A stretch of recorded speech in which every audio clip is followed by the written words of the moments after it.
వారిగా దైవ సేవకులు ప్రేమించే వారిగా ఉన్నామా? చెడుతనమును మానుకొని భయభక్తులుగా ఉండి ఆత్మఫలాలు కలిగి జీవించాలి. సామెతల 16:5-6 చూస్తే యెహోవా యందు భయభక్తులు కలివారే చెడుతనం విసర్జించేదంట. చెడుతనములు అన్నీ కదా.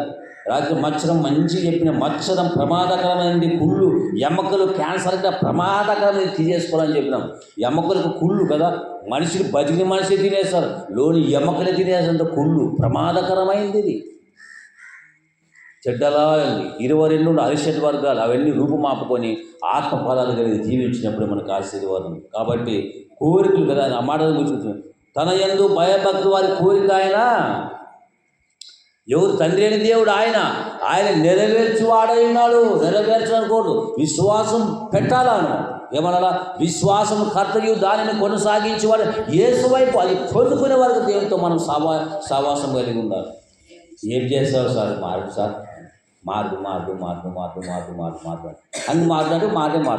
మారుతాడు, దేవుడు మారుస్తాడు అని నమ్మాలా, ప్రార్థన చేయాలా కదా. ఒక ఉదాహరణ చెప్పుకొచ్చుకుందాం. ఒక వీణ వాయిస్తుంటే ఒక గంట సేపు ఒక ఆయన అర్ధగంట ఆ ఊరి ప్రజలు వచ్చి ఎవరైనా ఇంత బలంగా వాయిస్తున్నాడు అనేకులు కేరింతలు కొట్టి డోలు చేసి అందరూ సంతోషపడుతున్నారు. ఆ ఊరే వచ్చి ఉప్పొంగిందట ఆ యొక్క వీణ వాద్యానికి. అప్పుడు ఆ ఊరు ఏమయ్యా, మేము ఇంత ఉప్పొంగేసి వీణ వాయిస్తే నీవు అంత గారాభంగా మంచి తంతి వాద్యాలతో వాయిస్తే మేము సన్మానం చేసేది ఏమి దిగబాగా విచారం చేస్తుంది ముఖము. అందరూ ఆనందింపజేసావు నీ వీణ వాద్యం ద్వారా. మరి నీవు చూస్తే ఏదో విచారాన్ని ఎట్లా పోగొట్టుకున్నావు? ఏం కోరిక, నీ కోరిక ఏం చెప్పాడు? అందరూ వచ్చి చూసినారట, ముఖంలో ఏముంది? విచారం ఉంది. ఆయన అంటాడు, ముందులోని వరుసలో కూర్చున్నాను. ఒక ఆయన కూర్చున్నాను ఏమంటాడు?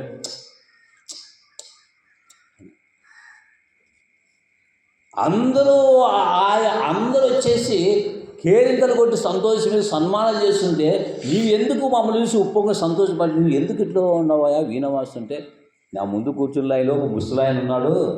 ఏమంటాడంట? విచారంతో ఉన్నది.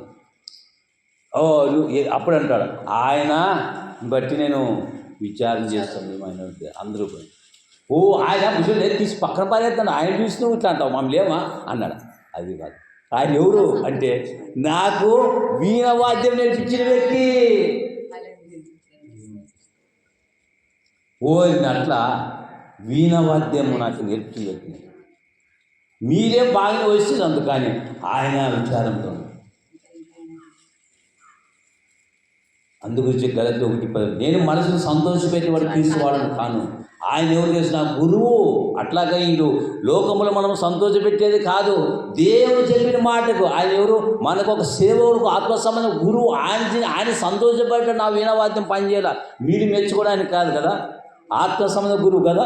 జనాలు కేరింతలు పట్టుకొని వచ్చి గెంతు వచ్చి ఆయనకి ఎంతో సన్మానం చేస్తుంది. కానీ లోక సంబంధం మెచ్చుకునేది కాదు. కానీ నా ముందు ఆయన బాధపడుతున్నాడు. ఇంకా ఆధ్యాత్మికంగా విషయంలో నేర్చుకోవాల్సింది కదా. అంటే నాకు గురువు నాకు నేర్పాడు కాబట్టి ఆయన సంతోషపెట్టాడు. మనము కూడా మన ఆత్మల కన్నతాన్ని దేవాదేవిని బాధ పెట్టేవారే ఉన్నా, ఆయన మహిమ తెచ్చేవారే ఉన్నామా. అదే నీ ఆత్మల సంబంధమైన ఆత్మల గురువు నీ పని అనుకున్నాను.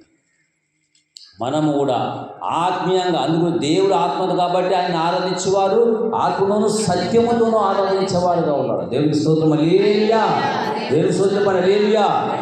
ఈ యొక్క సమయంలో మన కోరికలు లేవు.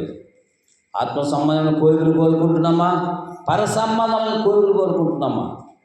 మన శుక్రవారం సార్ మా చేతి 20 మంది సూరజ్ పాస్టర్ మీటింగ్ వాళ్ళు మంచి అబ్రాహం తీసుకొని నేను తెచ్చానంటే రాజభోజనం బత్యాలతో భోజనం ఏర్పాటు చేసినాం. ఒక 20 మంది. 2 అయింది భోజనం అయిపోయే లోపల.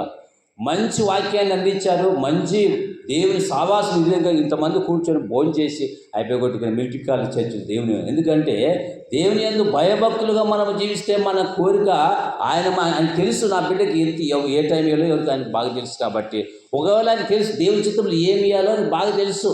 మనము ఆయన లెక్కలో, మనము ఆయన జ్ఞాపకంలో, ఆయన రూట్లో, ఆయన వాక్యానుసారం జీవిస్తే మనకి తన యందు భయభక్తుల వారి కోరిక ఆయన నెరవేర్చువాడైనాడు. నీ కోరికలు దేవునికి స్తోత్రం హల్లెలూయా.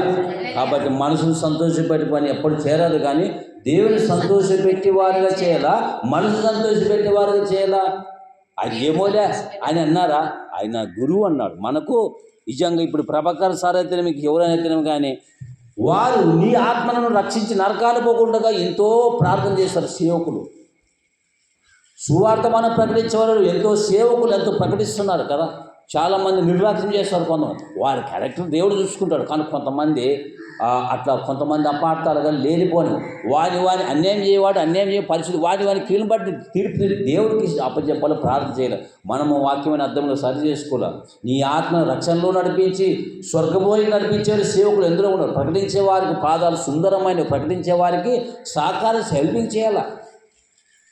దేవుని రాజ్యం నాకు తెలిసిన వారికి దరిదాపు 20 సంవత్సరాల కిందట వాకింగ్ చెప్తే చర్చ అయిపోయినా భోజనం చేసి టిఫిన్ చేయించేకి అక్కడ గుడిగల్ నుంచి వచ్చి గుడిగల్ ఊరి పోయినప్పుడు ఆటో స్టాండ్ ఎంత ఉంటుంది మీరు చూసింటే ఆటో వరకు సాగిన. అప్పుడు ఆటోలు పెద్ద ఆటోలు చిన్న ఆటోలు చెలిపోన్లే అప్పుడు వచ్చి సాగనంపించి టిఫిన్ చేశాను. తిమోతి పెద్ద మనిషి అయినా మంచి అనుభవం ఉన్నాయి. అప్పుడు మ్యారేజ్ కాలేదు, కానీ ఎంతో ప్రేమాచార్యంటే దేవుని సేవకుడు వచ్చింది.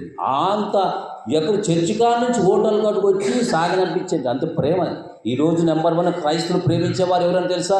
క్రైస్తవులు బట్టి ప్రజలు మారాల. క్రైస్తవులే ప్రపంచానికి రూట్ మ్యాప్ ఇచ్చేవాళ్ళు. ఇప్పుడు మాధ్యమంలో తిమ్మప్ప సార్ అని చనిపోయాడు. ఆయన కూడా ఇంటికి పోయి ప్రాణం చేస్తే బండి కాడికి వచ్చే వరకు అట్లే ఇంకా భోజనం కింది దిగి వచ్చి బండి కాడికి వచ్చి బండి ఎక్కి పోయే కాడికి వస్తుండే ఆయన తిమ్మప్ప సార్ అనే మిలిటరీ కాళ్ళు ఉండే. అంటే అట్లే చెప్పకండి ఎంత వచ్చేవాడు. అదేమంటే తపన దేవుని సేవకుడు మా ఇంటికి వచ్చి ప్రార్థన చేసి కదా, అట్లా ప్రేమ అనేది ఉప్పొంగుతుంటుంది. తనలో ఆ కోరిక ఉంది కాబట్టి దేవుని సేవకులు ప్రేమించేవారుగా కొందరు ఎమ్మెల్యేలో ఇప్పుడు కూడా కొంతమంది ఉన్నారు. మీరు కూడా సేవకురాంటును దేవుని సేవకుల్ని పేద బిక్కు మనం చేయడం వల్ల మనకు దేవుని ఆ రూపకంగా వస్తాడు. కాబట్టి నా పేరు చేర్చుకొని గ్లాసు నిలిచినా ఆయన దేవుని పేర్లు వచ్చిన వారికి మన దగ్గర ఉంటే మనం సందేహించు, లేకపోతే నీళ్ళు ఇచ్చి టీచి ఏది కూడా పంపించదు. ఎందుకంటే ఆశీర్వాదం నీ కోరిక యావత్తు ఆయనకి చెప్పు, దేవుడు సాయం చేస్తాడు కదా. ఎంత గొప్ప మంచి వండర్ మాట కదా. ఈ కోరికల గురించి చాలా ఉన్నాయి. యేసు ప్రభువు వారు భూమి మీద ఉన్నప్పుడు తన కోరిక నెరవేర్చుకోలేదు. తండ్రికి ఇష్టంగా మహిమకరంగా రోదన మహారోదన కన్నీళ్ళు తండ్రి ఇష్టంగా పడి రోదన మహారోదన చివరి బొట్టు లేనంత దారపోసి నాగలి సాలవలు వీపులు తన చిత్తాన్ని జరిగించాడు. తండ్రి చిత్తాన్ని మహానీయుడు యేసు ప్రభువు. దేవునికి స్తోత్రం హల్లెలూయా. ఆయనకి ఇష్టంగా మనకు రక్షణ భాగ్యం ఇచ్చిన, మనకు రావాల్సిన శిక్ష ఆయన భరించాడు కదా. మనకు రావాల్సిన తుచ్చలమైన కోరికలు ఉండకూడదు, నరకాన్ని పోకూడదని తండ్రి దేవుడి లోకాన్ని సర్వ మాలను యజ్ఞమైనాడు కదా. మనకు రావాల్సిందంతా ఆయన భరించాడు. దేవుని గొప్ప ప్రేమ అందుకుంటే దేవుని లోకం ఎంతో ప్రేమించాడు. దేవుని స్తోత్రం. ఇంత మరణం కంటే కట్టడం. అందు గురించి నీ కోరికలను తుచ్చలమైన కోరికలు రూపుమాపుకొని యేసయ్య మాట ముత్యాల మూట ఆ మాట నీ హృదయాల్లో ఉంటే దాపెట్టి నడుస్తుంటే నీవు నడుస్తూ పరలోకరాజు నీతో పాటు అనేకులు దేవుని రాజ్యాన్ని నడిపించేవారుగా ఉండాలని వాక్యం ఎందుకు మాట్లాడుతున్న పిల్లలు ఒకసారి ఆలోచించండి.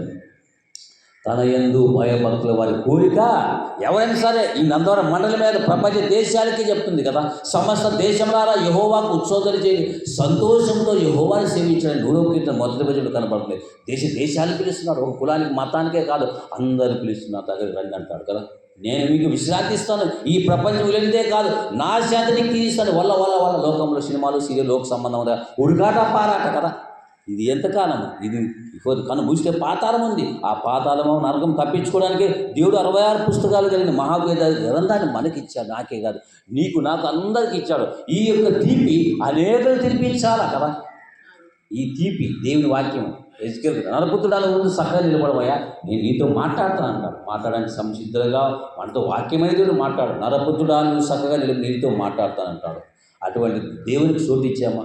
లోక సంబంధమైనటువంటి కోరికలకు చోటు ఇచ్చామా? ఆత్మ సంబంధం చోటు ఇచ్చామా? ఒకసారి మనకు అలా ఆలోచించుకో. నీవు దేవుని చిత్తాన్ని నిర్గిస్తే దేవుని నీ కోరిక నెరవేర్చేవాడైనాడు, నీ కుటుంబాన్ని కాపాడైనాడు. దేవుడు ఒకసారి ఆలోచించుకో. తలలోంచి ప్రార్థన చేస్తున్నాం. ఈ రీతిగా భయభక్తులుగా ఉన్న వారికి ఆయన మేలు చేసేవాడు ఉన్నారు. ప్రార్థన చేసుకున్నాం. ప్రార్థించుకుందామండి. తలలోంచండి. తలలోంచుకుందాం. ప్రార్థన చేసుకుందామండి. తలలోంచండి. స్తోత్రం నాయన. పరిశుద్ధుడా ప్రేంగల తండ్రి నీ పాదాలకు స్తుతి స్తోత్రాలయ్యా. ఈ రీతిగా నీ నామాన్ని స్మరించడానికి గొప్ప భాగ్యం ఇచ్చారు. ఈ నందవరం మండలంలో తీసుకొచ్చి యెహోవా యందు భయభక్తుల వారి తన ఎందు భయభక్తులు అనుకుని నెరవేర్చేవాడు దేవా చెప్పిన మాట వేసుకొచ్చి వ్యర్థంగా కొనుక వాళ్ళు రాజు స్త్రీలు పురుషులు పెద్దలు వచ్చిన వాడుతున్నాడు. ఈ మందిని పని నిర్మాణ నిమిత్తము జరిగించండి దేవా. స్త్రీలు ఏ అవసరాలతో వచ్చారో, ఏ ఇబ్బంది వచ్చారో వాటిని జ్ఞాపకం చేసుకోండి. దయచేసి ఒక ప్రభు సార్ కుటుంబాన్ని, పెద్ద మనిషి కుటుంబాలని, ఇక్కడ వచ్చే స్త్రీలను దేవా పరలోక రాజ్యంతో సంబంధం ఏ మంచి లేని మాకు ఇచ్చావు. నీ కోరిక నెరవేర్చాలంటే, నీ చిత్తాన్ని జరిగించాలంటే మా జీవితాల్లో నేను స్మరించాలి. ఇంతపడి వాక్యం వృధా కాకుండా అందరి హృదయాలు ఫలించే కార్యం జరిగించండి. కృప చూపండి దేవా. ఈరోజు మరొకసారి ఈ దినమిచ్చావు, సోమవారం ఈ తేదీన నీ బిడ్డలు పని పాటలు పోతుండగా సహాయం చేయండి. అన్య జనాంగాలు నశించిపోతున్నారు. వారికి సువార్త మానవ కరపత్రిక మిగిలిపోవాలి. క్రైస్తవురాలు దేవా ఒకరికొకరు ప్రేమ కలిగి జీవించిన కృప చూపండి. విత్తబడిన వాక్యం వృధా కాకుండా అందరి హృదయాల్లో నీరు కట్టి ఫలించే భాగ్యాన్ని ప్రసాదించండి దేవా. ఈ గ్రామానికి, ఈ యొక్క సంఘానికి తీసుకొచ్చి నీ మాటలు చెప్పడానికి అవకాశం ఇచ్చినందుకు నేను నీ కృతజ్ఞత చెల్లిస్తున్నాను. కూర్చున్న బిడ్డలు ఒక చోట రెండు చోట మర్చిపోకుండా వారి హృదయాల్లో ఫలించినట్టు కార్యం జరిగించండి అయ్యా. వారి కుటుంబాలను ఆత్మీయంగా బలపడేటట్టు కృప చూపమని, కోరికల కొరకు కాక దేవుని రాజ్యంతో ఆత్మ సంబంధమైనటువంటి పోరాటం జీవించేటట్టు కృప చూపండి. యేసు ప్రభు నామములోనే మరి ఈ రీతిగా నీ మాటలు తలగోసుకోవడానికి గొప్ప భాగ్యం ఇచ్చాను. నేనే మార్గము సత్యము జీవము, నా ద్వారా తప్ప ఎవరు తండ్రి యొద్దకు రాలేడని బైబిల్ గ్రంథంలో రాపించావు దేవానికి ఇస్తాను. తండ్రి నీ ప్రియకుమారం ద్వారా రక్షణ భాగ్యం ఇచ్చినందుకు స్తోత్రాలు. ఈ రీతిగా కలుసుకోడు ఇటువంటి కొన్ని దైవ సందేశాన్ని మాకు ఇచ్చినందుకు వందనాలు చెల్లిస్తూ, మా రక్షకుడైన మా విమోచకుడైన మా కొరకు సెలవులో ప్రాణం పెట్టి మరణాన్ని జయించి తిరిగి లేచిన సజీవుడు పైన యేసుక్రీస్తు వారి పుణ్య నామాన్ని బట్టి ప్రార్థించుచున్నాం మా పరమ తండ్రి. ఆమేన్. నీ నామము పరిశుద్ధపరచును గాక. నీ రాజ్యం మాకు